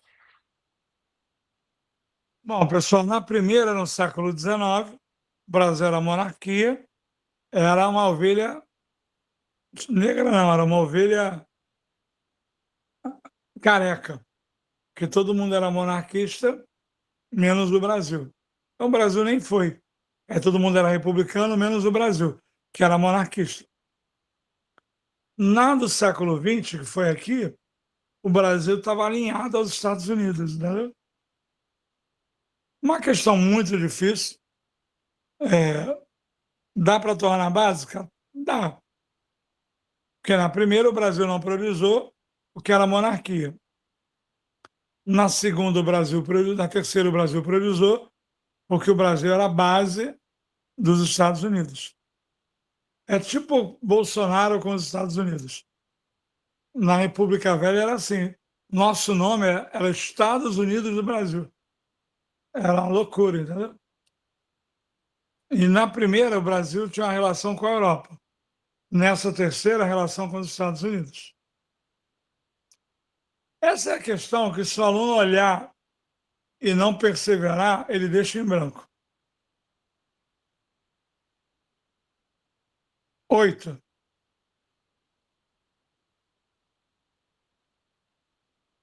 Explique a importância do Exército e do modelo de desenvolvimento industrial adotado para a chamada Segunda Revolução Russa a partir de 1930. Bom, aí tu tem que ter uma malandragem. Eu vou botar meu vídeo para você. Era bom você ver, são só 20 minutos. Mas a Revolução Russa são duas. E a UERJ era falando isso. A primeira é a de fevereiro. Carnaval. Não mata o czar. Não sai da guerra. Não é socialista. E não tem Lênin. Então, em fevereiro, não mata o czar, só prende. Não é socialista. Ok? Não sai da Primeira Guerra Mundial e não tem Lênin. A segunda é em outubro, é quando Lênin dá um golpe e aí tira a Rússia da guerra, mata o imperador, implanta o socialismo. E aí o exército, isso passa da morte do Lênin. O Lênin morre em 24. A economia vai se organizar por planos quinquenais. Então, a cada 5 anos, prioriza uma coisa. E o Estado vai controlar completamente a política através do Exército Vermelho. Agora, se tu não entender o que é a Segunda Revolução Russa, tu vai ficar perdido. Porque são duas. Depois que o Lenin toma o poder, morre, o Stalin entra, eles vão fazer uma planificação forçada da economia e planos quinquenais. Porque na época da NEP, só para quem conhece, com Lenin, a Rússia dá um passo atrás para avançar, porque ela está muito atrasada. Como é que vai ter socialismo no lugar que nem capitalismo tem? Então, reabriu a economia para a iniciativa privada na NEP. Aí o Lenin morre. Quando entra o Stalin, que é 1928, ele vem com essa lógica dos planos quinquenais, do exército poderoso para perseguir até os adversários e matar milhões de pessoas. Vai lá, amiga, lê o gabarito aí.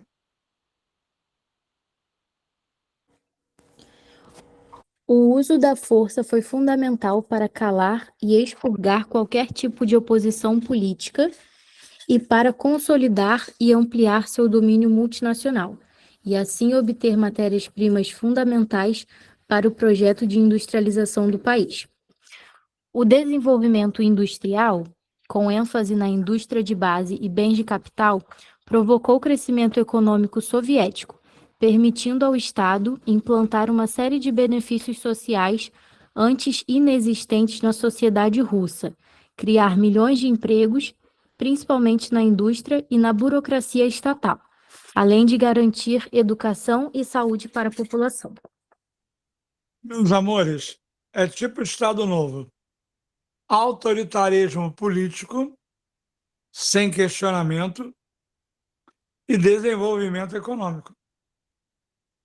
O Stalin, ele fez a União Soviética crescer. O problema foi o preço que ele cobrou, perseguindo até os inimigos, ou os próprios aliados do partido, entendeu? Deixa eu ver aqui, tem um chat aqui.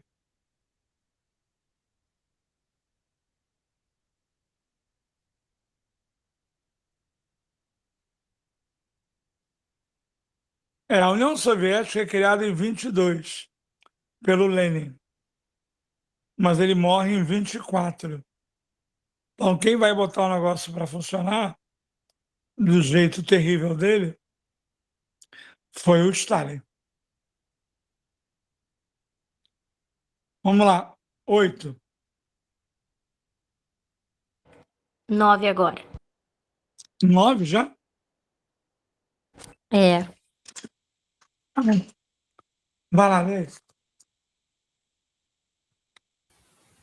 A partir desses dados, identifique 2 problemas que dificultaram o cumprimento dos objetivos apresentados para o ano de 1956 e 2 consequências da aplicação do plano, uma social e outra econômica, no chamado período de recuperação econômica. Repare bem, eu achei que a 2008 não era possível o aluno fazer sozinho. Por isso que eu resolvi aproveitar hoje para adiantar. Mas aqui pega pedaço do Vargas, que morreu em 54, o JK, que entrou em 56. Então, vai haver uma política de desenvolvimento da indústria de bens de consumo, só que em parceria com o capital estrangeiro.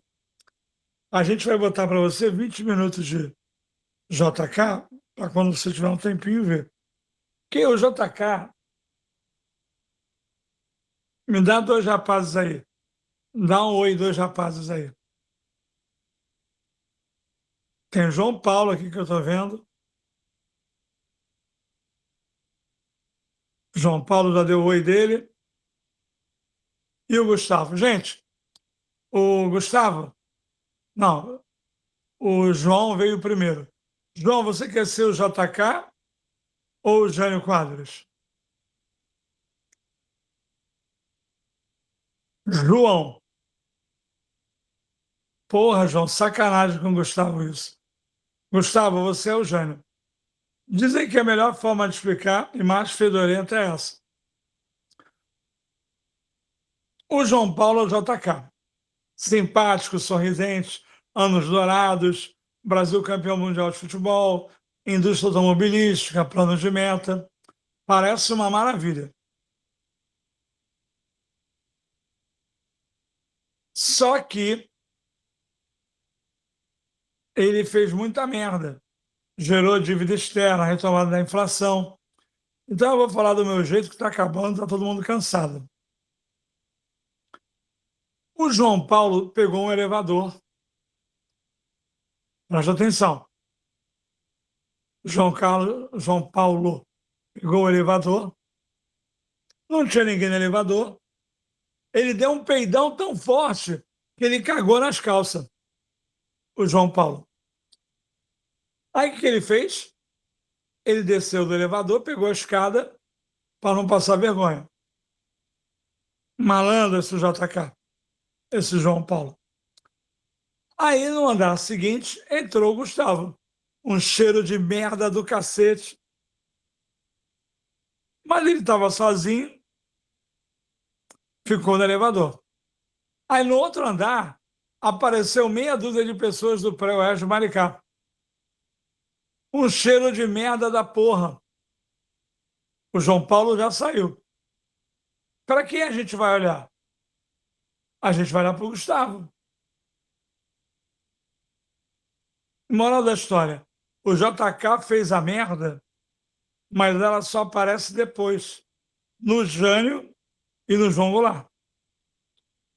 Então, estou brincando assim, desculpa quem não gostou da brincadeira, mas o JK tinha plano de ser candidato à reeleição.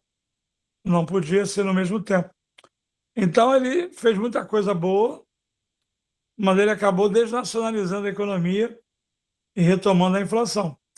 O plano de metas gerou Brasília, legal, mas a maior parte das metas não foram atingidas, entendeu? Lê para eles o gabarito.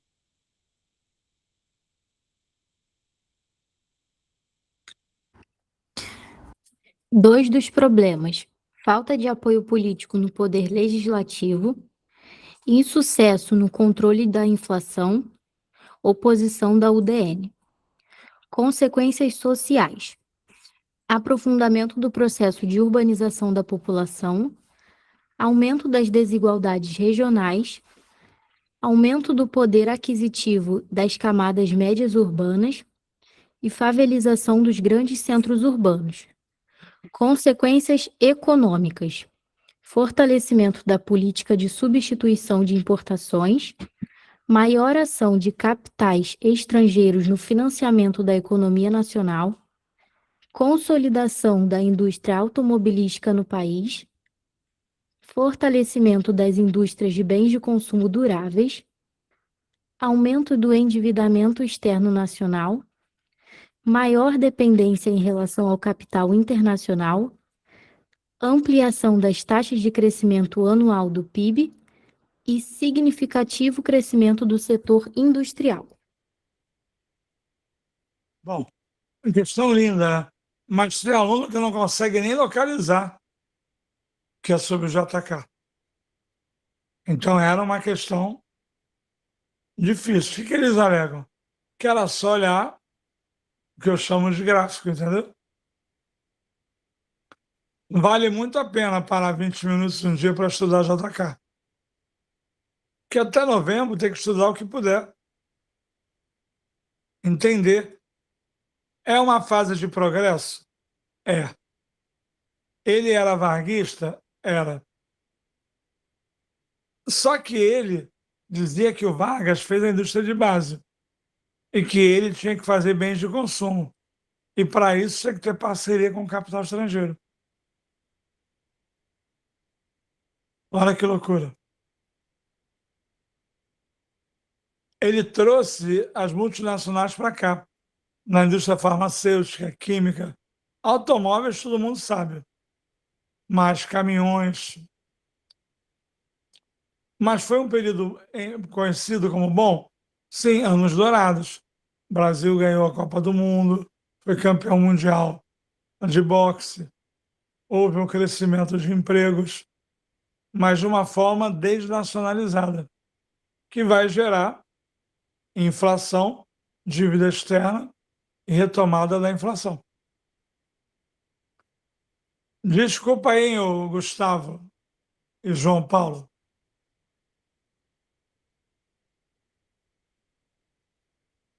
Não falei muito do Jânio, porque a questão não é sobre o Jânio, tá? Tá fedendo até aqui o João Paulo.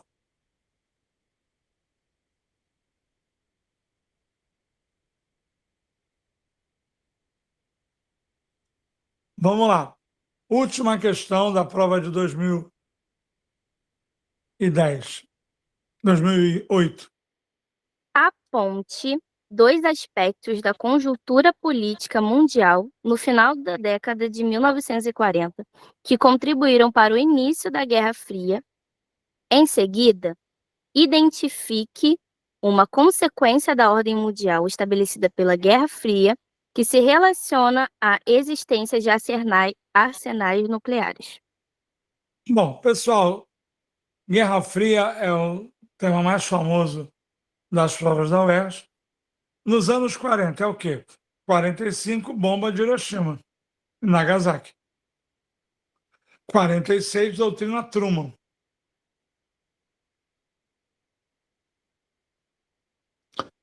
49, bomba atômica soviética.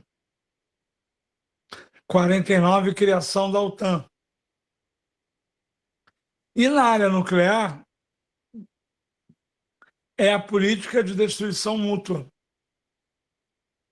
Eles vão investindo cada vez mais na questão nuclear, até chegar a uma situação que, quando um atacar o outro, o mundo morre. Lê esse gabarito aí que vai ter um aprofundamento.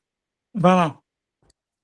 Aspectos: enfraquecimento da Europa como centro político e econômico mundial, bipolarização política e ideológica entre Estados Unidos e União Soviética, expansão da influência do socialismo soviético na Europa Oriental, disputas por áreas de influência entre Estados Unidos e União Soviética, influência das ideias socialistas no início do processo de descolonização afroasiática.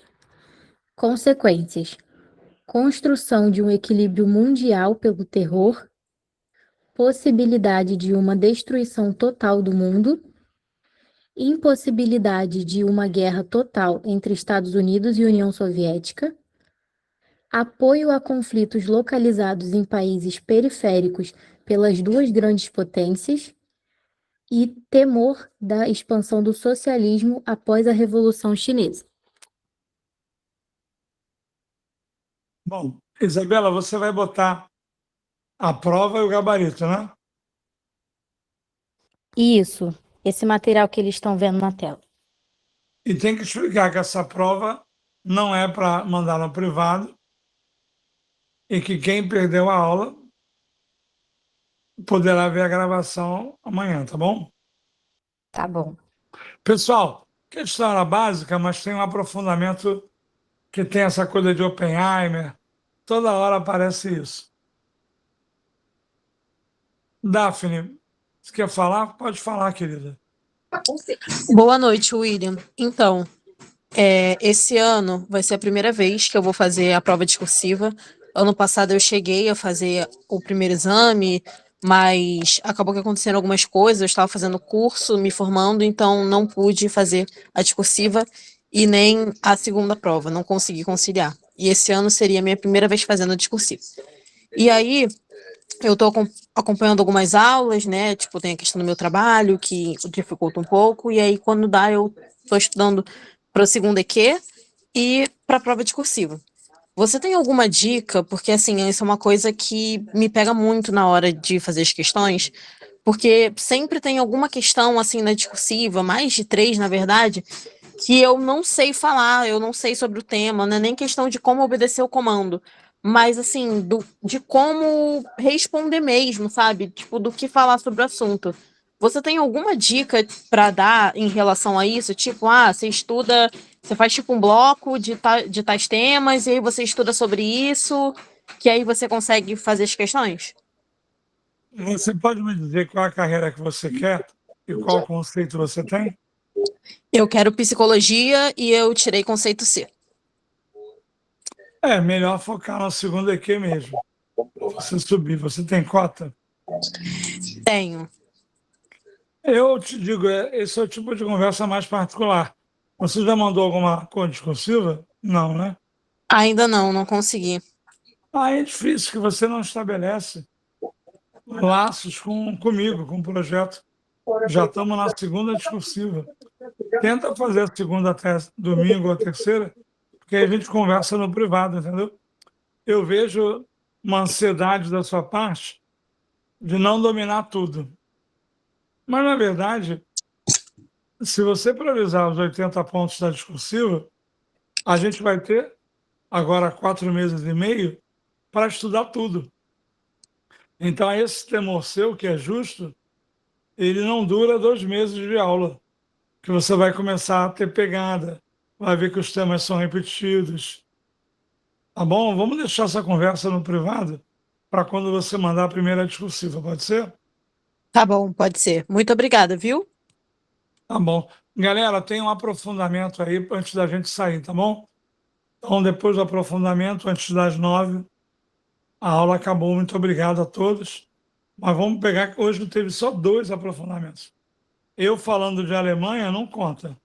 Estou falando aprofundamento com apoio pedagógico externo. E comentem o que acharam. porque a gente acabou já queimando uma prova hoje, difícil, mas que vai ficar na sua cabeça e gravada. Vamos lá? Isabela, aprofundamento. Beleza? Questão 9 da prova da UERJ, pra gente tratar pré-saideira, depois a 10, obviamente, 10 questões. Questãozinha interessante, acompanhando aquele hype de Oppenheimer, né? A questão do filme e tudo mais, porque afinal, tá falando de bomba atômica de Projeto Manhattan. Tá falando de Oppenheimer também. Parecia o fim do mundo. As vítimas esquecidas da primeira explosão do teste de bomba atômica nos Estados Unidos.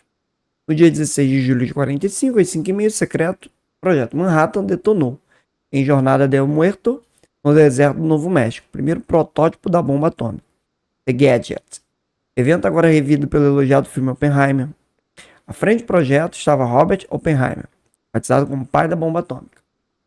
Os moradores da região nunca foram alertados sobre essa detonação. O protótipo da bomba causou uma das maiores explosões da história da humanidade. Dias depois, em agosto, os Estados Unidos lançaram 2 bombas atômicas sobre a cidade de Hiroshima e Nagasaki, encerrando a Segunda Guerra. Então, você tem a arma de destruição em massa utilizada para dar um ponto final na guerra.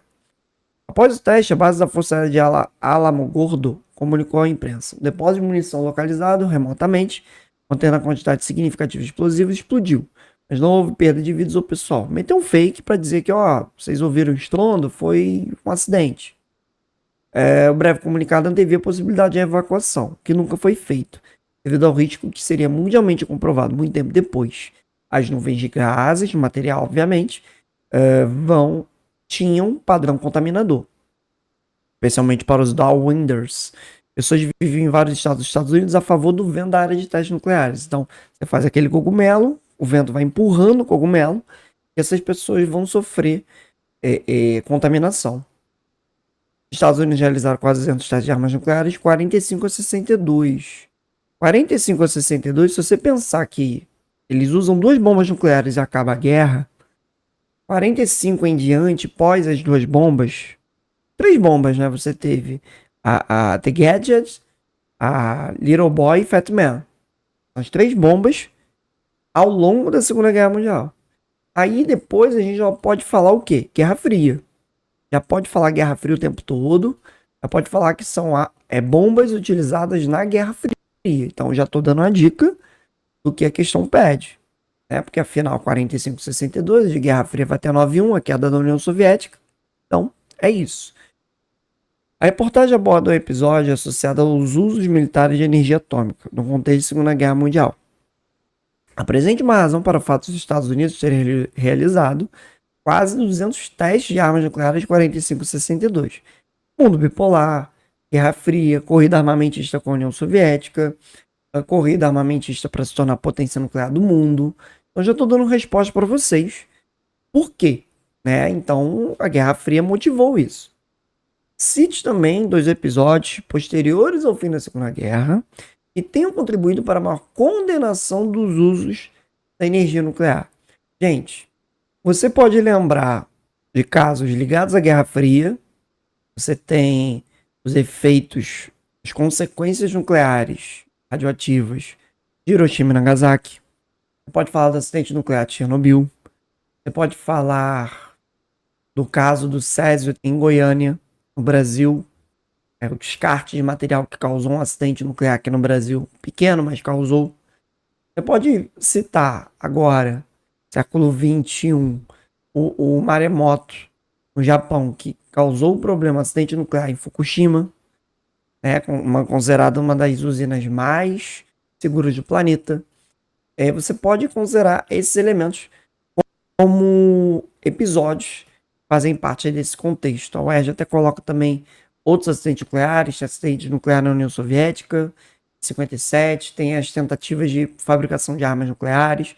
E essa parte é um pouco mais chata, mas eu poderia falar Fukushima, Chernobyl, Goiânia, próprias consequências do uso de arsenal nuclear em Hiroshima e Nagasaki. Beleza? Tranquilo? Então, de boa na Lagoa, questãozinha tranquila, maneira e que se associa ao cinema, ao contexto cinematográfico do ano 2023. É um tema que também É uma forma de você estar ligado no que está acontecendo. Pode aparecer na prova da UERJ, né? E os filmes que o cinema está produzindo.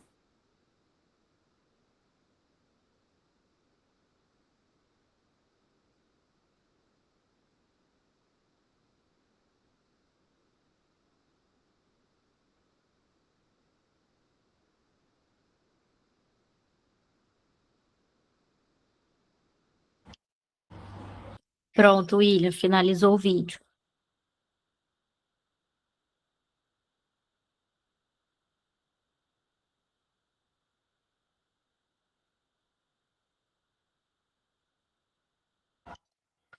Pessoal, o grupo está aberto. Vamos comentar lá o que vocês acharam da aula, tá? A opinião de vocês é muito importante. Obrigada pela presença. Boa noite.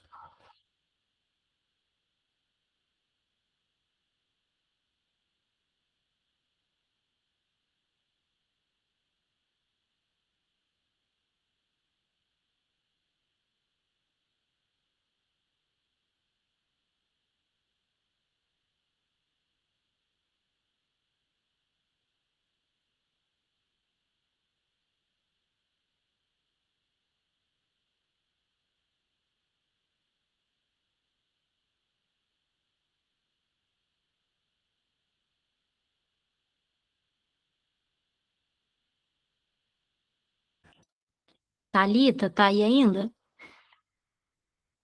Pode finalizar. Acho que ela já foi. Tá, vou falar com ela.